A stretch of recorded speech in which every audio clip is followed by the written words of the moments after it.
I'm Roy Suddaby. I'm a professor of strategy and entrepreneurship at the University of Victoria in Canada. This special issue was motivated by an observation that much of the research for entrepreneurship has been quantitative and has been very positivistic in its research. There is an independent variable and a dependent variable and something that we quantify when we determine the results. The observation was that there are elements of the entrepreneurial experience that are not amenable to quantification, that some of the more interesting aspects of entrepreneurial activity are more personal, are more subjective, and in some cases might be historical. We were trying to identify a range of papers and research projects that looked at entrepreneurship through a different kind of lens, a qualitative lens. We initiated a call for papers, a special issue on looking at entrepreneurship research through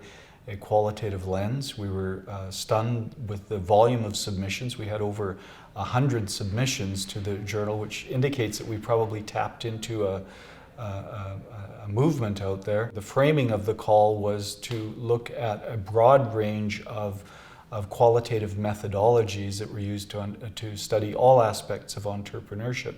And by that framing, we cast a very, very wide net that would include everything from historical studies to phenomenological studies to subjective interpretive studies, and included some institutional studies. So again, a very, very wide net. One of the difficulties in doing primarily quantitative research is that it doesn't create much opportunity for innovation in terms of the variables that individuals look at. In most quantitative research, you rely on instruments that have been pre-tested or used by other people. What that means is that the categories of the variables that you look at are now well established in the literature, and it becomes very, very difficult to create your own constructs, to create your own ideas. And as a result, we as a discipline may be overlooking some important variables that just haven't appeared in prior research.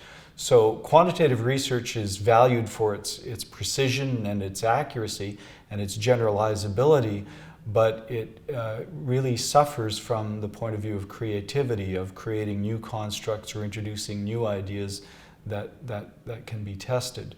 We had one paper, for example, that looked at the fallout, the interpersonal fallout from failed entrepreneurship.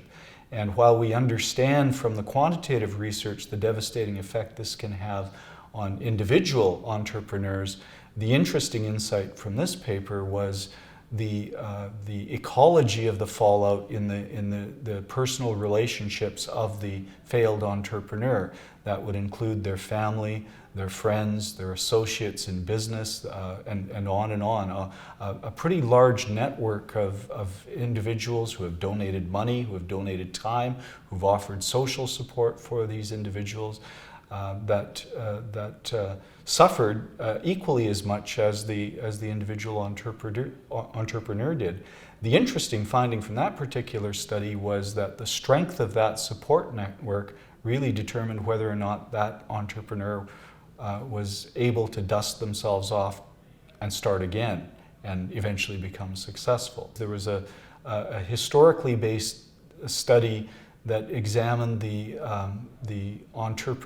sort of institutional entrepreneurship in the crab industry, and in a very, very short period of time, as a result of the efforts of a single entrepreneur, Alaskan crab not only became a very successful form of fishery, but became considered to be a delicacy over time. The interesting element of this historical narrative, again, is that it wasn't just the myth of the individual. There was a broad ecology of individuals and institutions that came into play in making this whole process happen. So the nice thing about both of these papers is that it destroys the myth of the individual entrepreneur.